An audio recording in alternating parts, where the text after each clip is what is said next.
Hello everyone. So today I would like to explain about the parts of typical flowers and its function. Flowers occur in a wide variety of size, colors, textures, and habitats. Annuals complete their life cycle in one growing season, biennials take 2 seasons, and perennials may take several to many years to complete their cycle.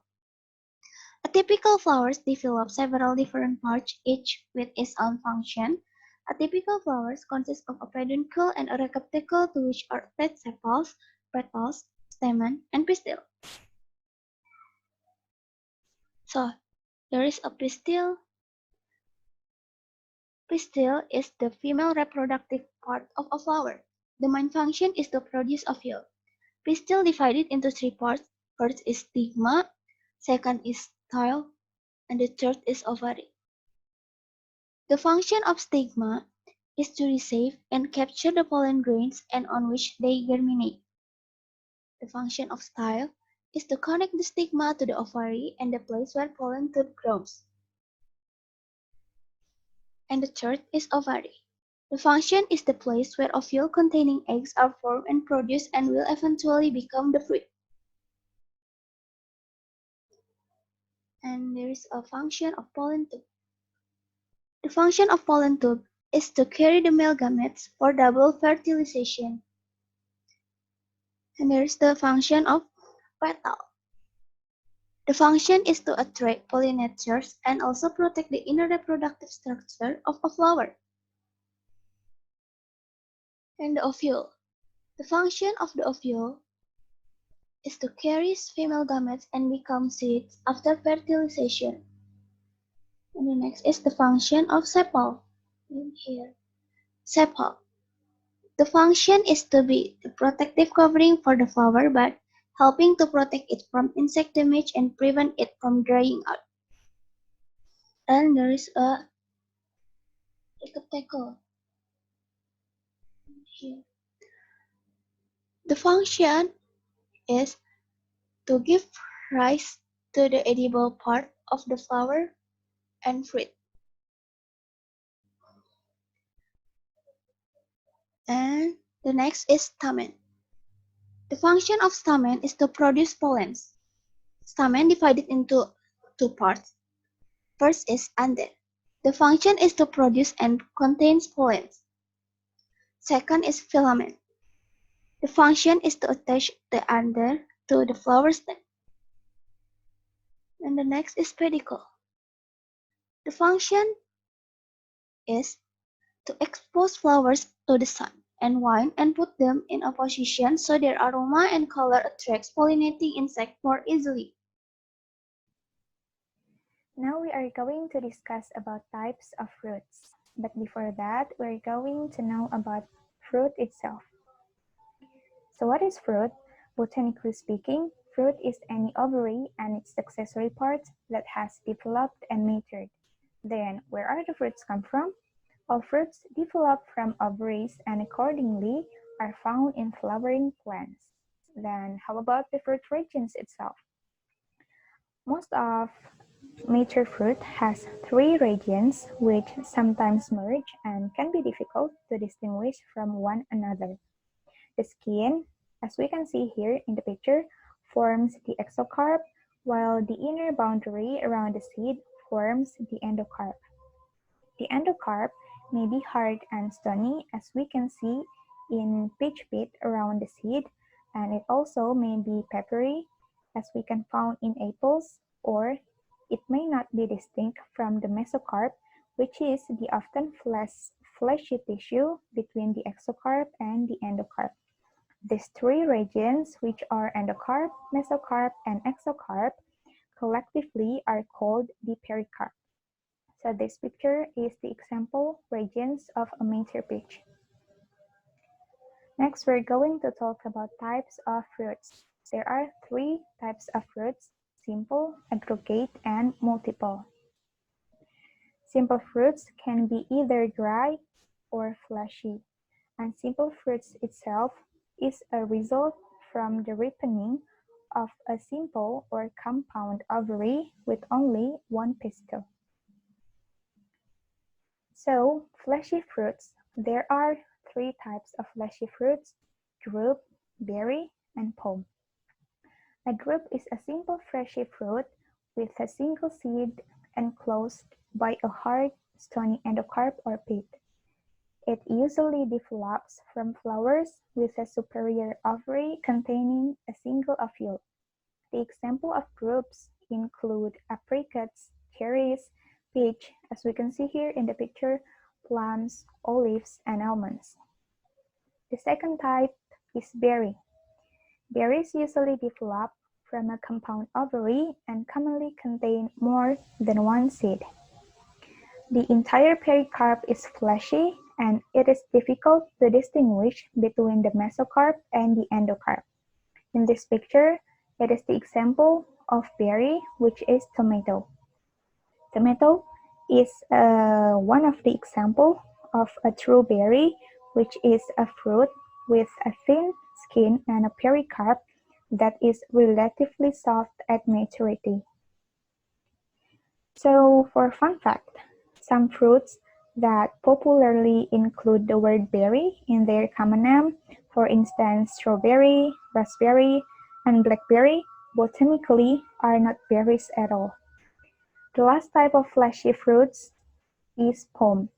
Pomes are simple fleshy fruits. The bulk of host flesh comes from the enlarged floral tube or receptacle that grows up around the ovary. The examples include apples and pears. The next one is dry fruits types. Dry fruits may be either dehiscent or indehiscent. Dehiscent, or we can say fruits that split at maturity, and indehiscent, we can say fruits that do not split at maturity. Now we're going to talk from dehiscent first. Dehiscent fruits has four types of dehiscent fruits: follicle, legume, capsule, and silic. For follicle, the follicle splits along one side only, exposing the seeds within. As we can see here in the picture here, it is the picture of milkweed. So milkweed is one of the example of follicle. The second type is legume. The legume splits along two sides or seams. The examples of legume here, it is a picture of legumes of coral tree. The third one is capsule. Capsules are the most common of the dry fruits that split. They consist of at least two carpels and split in a variety of ways. The example of capsule here in this picture is orchid. The last type of dehiscent fruits is silic. Silics also split along two sides or seams, but the seeds are stored on a central partition, which is exposed when the two halves of the fruit separate. Here is the picture of a silic after it has split open. We can see in the picture the seeds are stored on a central membranous partition. So I would like to explain the dehiscent fruits, which is the materials contained from fossilized materials. So for dehiscent fruits or dry fruits that do not split at maturity, in this type of dry fruit, the single seed is, to varying degrees, united with the pericarp. Several examples of indehiscent fruits is first, achene, knot, grain, samara, and schizocarp. I'm not sure whether how to pronounce it schizocarp or the other ways, but that's what I know. So I just I just put the picture about grain, samara, and schizocarp, but actually there is another one like achene and knot. So for the achene, it's like only the base of the single seed of the achene is attached to its surrounding pericarp. Accordingly, the husk or the pericarp is relatively easily separated from the seed. And also for the nuts are one-seeded fruits similar to achins, but they are generally larger and the pericarp is much harder and thicker. They develop with a cup or like a cluster of bracts at their base. Examples include acorns, hazelnuts, and hickory nuts. And then for the first picture is for the grain, or the other name is caryopsis. The pericarp of the grain is tightly united with the seed and cannot be separated from it. All members of the grass family, including corn, wheat, rice, oats, and barley, produce grains. And then the next is Samara. In Samaras, the pericarp surrounding the seed extends out in the form of a wing of a membrane, which aids in dispersal. In maples, Samaras are produced in pairs, but in ashes, elms, and the tree of heaven, they are produced singly. And then the last is schizocarp. Pardon my pronunciation, still bad. The twin fruit called the schizocarp is unique to the parsley family. Yes, it's part of parsley family. The members of this family include parsley, carrots, anise, caraway, and dill. Upon drying, the twin fruits break into two one-seeded segments called mericarps. So that's for the dry fruit. The next one is the aggregate fruits. So an aggregate fruit is one of that is derived from a single flower with several or too many pistils. The individual pistils develop into tiny drupes or other fruitlets, but they mature as a clustered unit on a single receptacle. Examples including raspberries, blackberries, and strawberries. And then the next, and also the last is the multiple fruits. So basically, multiple fruits are derived from several to many individual flowers in a single inflorescence. Each flower has its own receptacle, but as the flowers mature separately into fruitlets, they develop together into a single larger fruit. So this separated fruitlets is developed together into a single larger fruit. So as in aggregate fruits, it's like similar but also a little bit different. For the examples of multiple fruits include mulberries, osage orange, which is I already attached the picture, pineapples, and also figs. Next to the slide. Thanks to the next slide. Hello everyone, my name is Muhammad Novanur Syabana and I'm here to explain about germination and its essential condition. So before we get into it, we have to know what the germination is.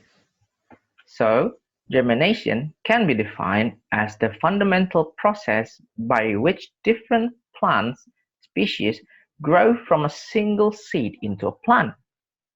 This process is influenced by the internal and external factor. This process also, as already said before, a fundamental process, so it will influence the crop yield and its quality. So if you want to start that farm, you might want to get the best of the germination process to get that good crop yield and quality. All right, so what happened during germination? Okay, so there are three stages at the germination, which the first is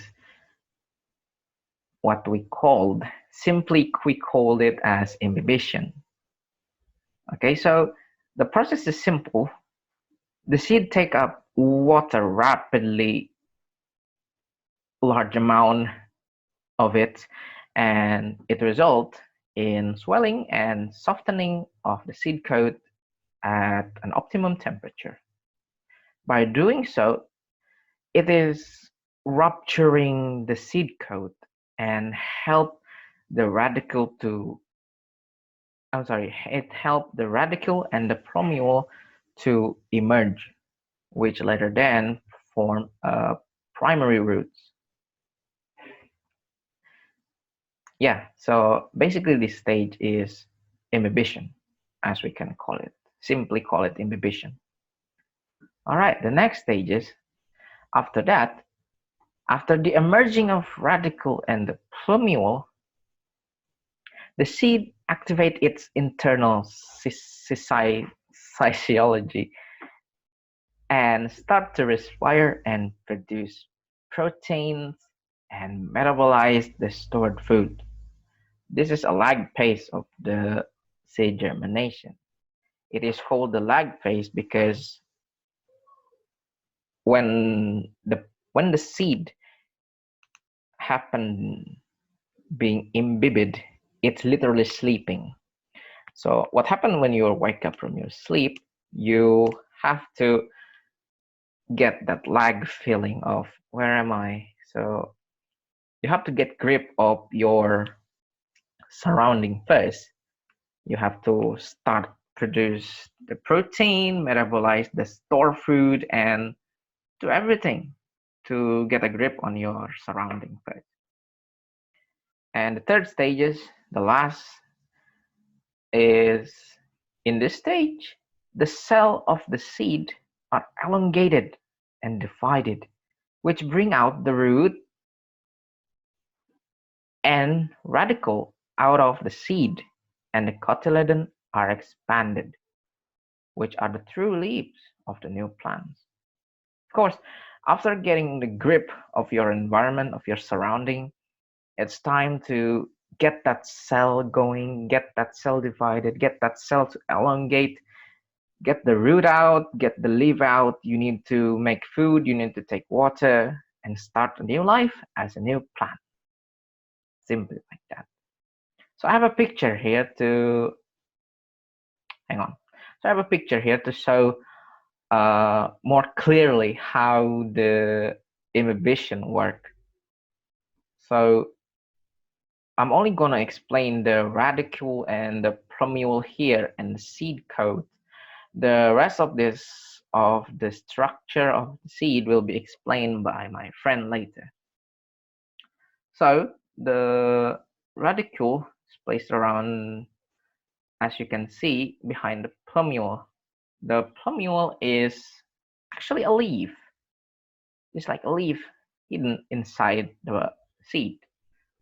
So yeah, as you can see here, it start to getting, the first step is getting grip of that environment, get that root going. After that, you have to start making your own food. To making your own food, process that storage food, making that protein going, get that first true leaves out, get that root going to get a better grip of your environment, and then after that it became grow those leaves, get the root, get the primary root, get the secondary root to get the water, and there you have it, new plants, basically like that. So it's not really complicated. Simply imagine like a newborn trying to adapt, and when it get that grip around, it can start growing like that. And by the way, this is on the germination on dicot plants, specifically beans, and this one is the germination on monocot plants, which corn. The structure is just the same. This is the different name, different different places, but the principle are the same, as you can see here. All right. So the next is the environmental essential condition. So of course, germination need that good condition to get going. There are some conditions from the seed surrounding that are essential for germination. They are enough amount of water. Of course, you have to get that the seed need to get the seed coat ruptured so it can start imbibition to get that radicle out and the plumule out. It's like that.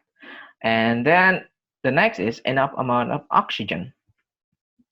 So when the radicle and the plumule out, the plants need to work on the metabolism, which need adequate amount of oxygen to do that. And the next is the favorable temperature. Some seed, actually most of the time, seeds can grow at room temperature, probably around 16 to 24 degrees Celsius. And other plants, they need cool temperature. The cool temperature probably around -2 to -4 degrees Celsius. And not to mention, there are also plants that need a warm temperature to grow. Roughly says around 24 to 32 degrees Celsius. Yeah, so different plants, different temperature, different condition. And the last is adequate exposure to light or darkness. Some plants need to get a good exposure to light, which some other plants need a good exposure of darkness. So the process of seed germination above mentioned favorable conditions trigger the seed to undergo a rapid expansion growth of the embryo by culminating in rupture of the covering layer and emergence of the radicle. This radical emergence is considered the completion of germination. So if you get a seed and lay it on the ground that you think it's a good condition for the seed to grow, let it be overnight, and in the morning you can check it. And if the radicle come out, then congratulations, you have basically complete the first step of germination. All right, maybe that's all from me. Thank you very much. The next material will be explained by my friend. Bye bye. Alright, I will explain about seed structure and dispersion. Structure of a seed. Seeds of different plants may vary in many ways, but the basic anatomy remains the same. A typical seed consists of tassella, cotyledon, epicotyl, radicle, and micropyle. Cotyledon. The embryonic root, which will develop into the primary root of the plant. It is usually the first part of the embryo to push the way out of the seed during germination. Tassella. It is the outer coat of the seed that protects the embryonic plant. Epicotyl. The epicotyl pushes the cotyledons above the ground to develop. It actually becomes part of the plant stem. Radicle.